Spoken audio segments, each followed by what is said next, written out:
All right, in this video, I'm gonna attempt to replace, this is a used Toyota 4Runner actuator from eBay. I tested both the motors. This is one motor here, and this is the second one here. You can put positive and negative, reverse them, and it'll move the motor.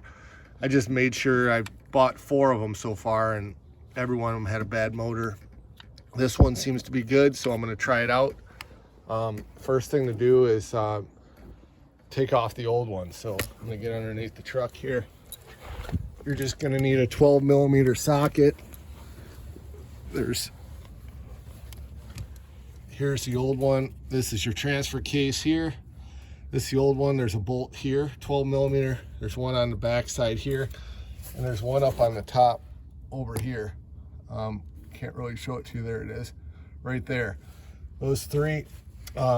This plug right here is going to come out. You just push this button here and you press it off, and then this is a breather hose right here.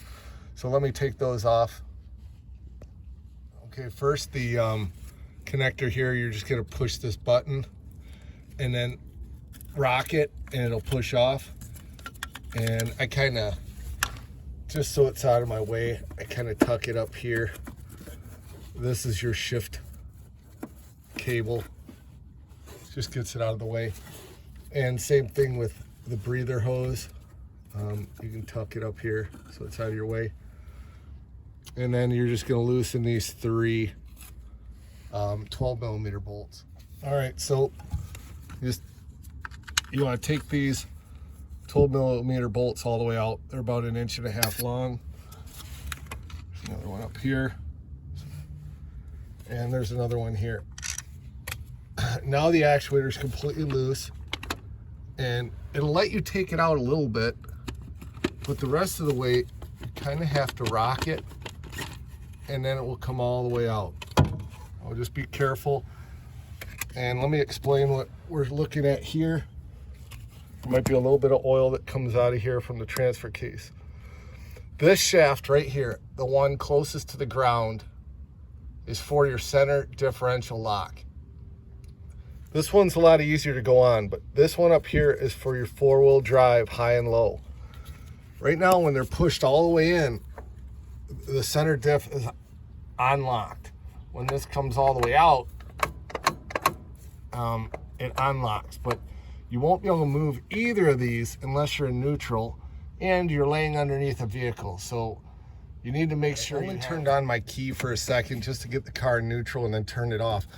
Your 4-wheel drive lights are going to go crazy because you don't have this plugged in and it can't read any of the positions of the transfer case.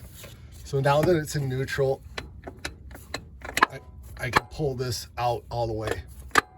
So now this is 4-wheel drive. Now I'm going to put it back in park because I don't want this to get pushed back in. When it's in park, it won't let this move. So let me go put it back in park. All right, I'm going to try this the way it is right now and see if it'll go on. What I need to do is I need to just get pressure put on that so it will grab the gears. So this will go on partially, but if you see there's a gap right here, I'm gonna just put in these 3 screws and just snug them up. You want to do them so they're even, so this is all even. So let me put those in. As you're tightening these up, you might hear some clicking, and that is a good sign because it means that the gear is going into the actual gear from the transfer case is pushing into the gear inside the actuator. So I'm just snugging all these up evenly, and hopefully it's pushing it on evenly. And then what I'm going to do is plug this back in. Put the breather on and put the connector back in. And I'm only going to I'm going to put my truck in neutral, and I'm not going to start it because this will work whether it's started or not started.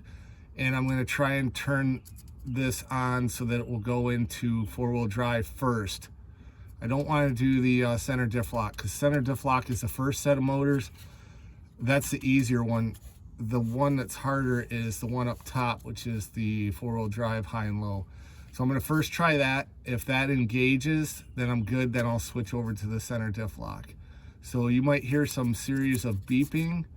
Hopefully it doesn't beep. Hopefully it just turns the motors and it grabs. So let's try it right now. I'm going to get out of here. Oh.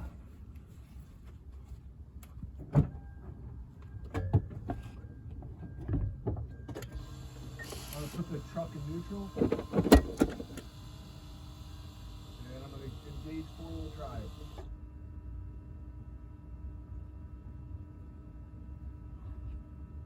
And nothing's happening, so I'm going to try center diff lock.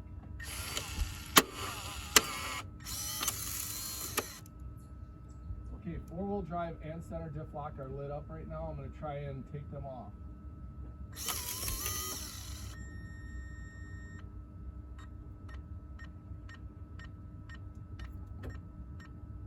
4-wheel drive doesn't want to go off. Try it again.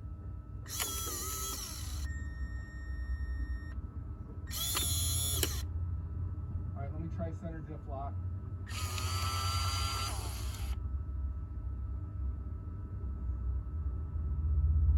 Okay, I may have to rock the truck a little bit. I'm going to start it up. Okay, I'm going to start up the truck and see what happens. You can see right now I'm in center diff lock is on. I'm still on the ramp, so I got to drive off here.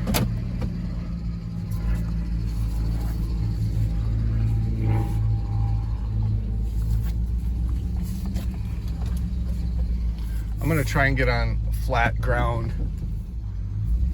Let me first see if I can get out of center diff lock. Push it here.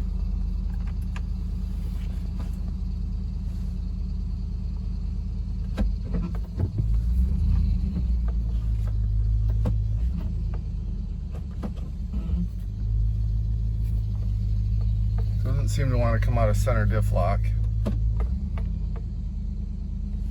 Let me put it back in center diff lock and put it in 4-wheel low.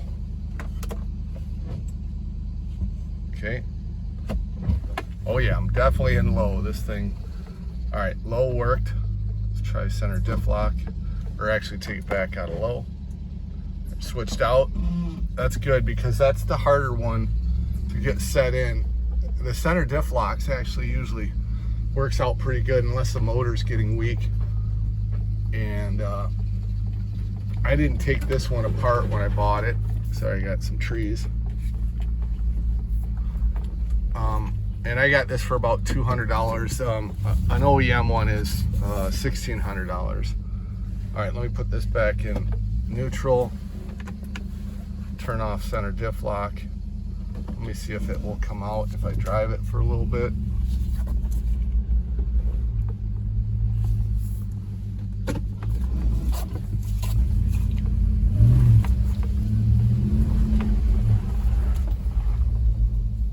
Okay, it doesn't seem to want to come out of center diff lock.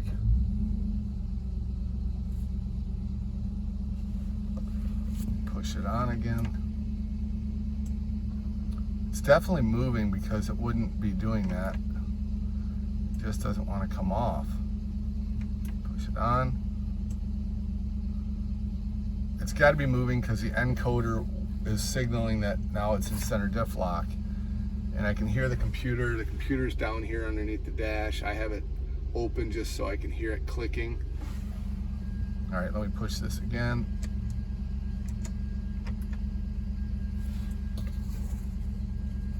Let me drive a little bit. I might have to loosen that back up, but let me try 4-wheel drive again.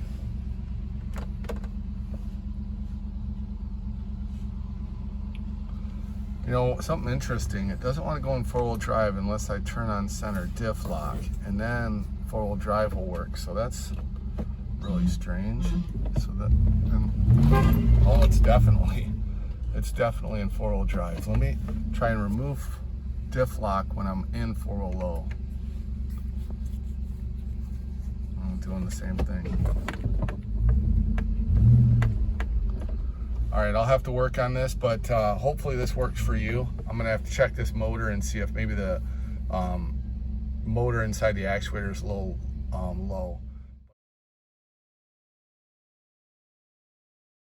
All right, this is trial number 2. I took the actuator off and made some adjustments and put it back on. Let's see what this thing does. Okay, I'm gonna get on some flat ground and see if I can put it in. Right now it's in 2-wheel or 4-wheel high. This is a V8, so it doesn't have 2-wheel high. Let's see if it switches. All right, switch straight to 4-wheel drive. See if it'll switch out. Switched right out, so that's good. Let me see if it will do diff lock. Okay, it says diff lock's on. Let me see if it'll come out of diff lock. That's where we were having problems. Oh, nice. Comes out of diff lock. All right, so that was it. As long as you're not, let me see, I'm gonna try this again. All right, 4-wheel drive. Let me try 4-wheel drive and diff lock together.